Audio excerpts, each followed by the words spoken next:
تو منو یادت نمیاد آخه غم بدتر از این اگه هست.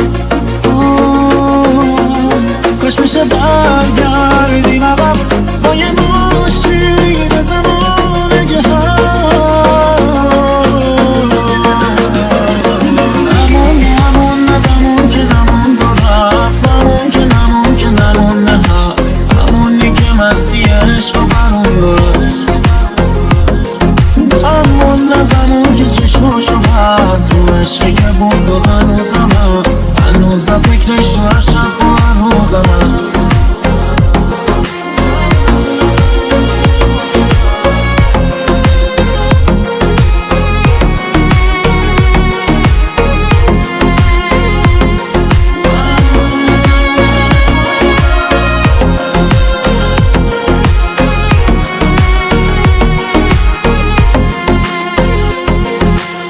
بس میخواستمش قصد نبود، حسم به شب بردانم بس نبود، هر کار کردم براش بس نبود. من که جز اون کسی قصدم نبود، کسی جز اون همه چی قصدم نبود، نفهمیدم با من دلش اصلا نبود. هیچ کس تو ست نداشت این منو، میگفتی هیچ کس نیست بین منو، تو سادگیم بود ای به منو.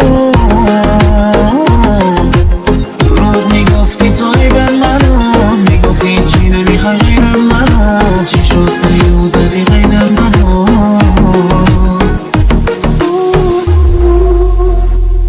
تو منو یادت نمیاد آخه غم بدتر از این مگه هست. کاش بشه برگردیم عقب با یه ماشین زمان اگه هست. مرتضی شکری ریمیکس. همون از همون که نمون و رفت، همون که نمون که نمون هست، همونی که مستی عشق و برون داشت.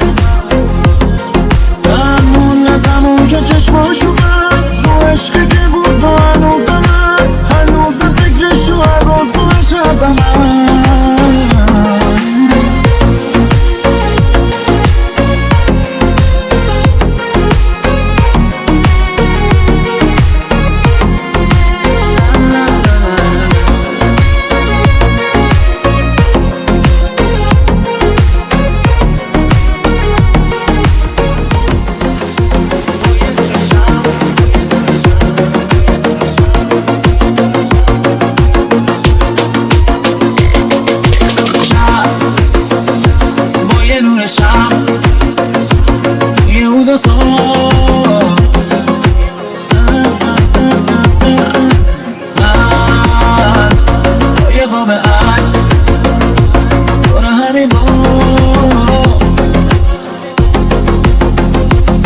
تو منو یادت نمیاد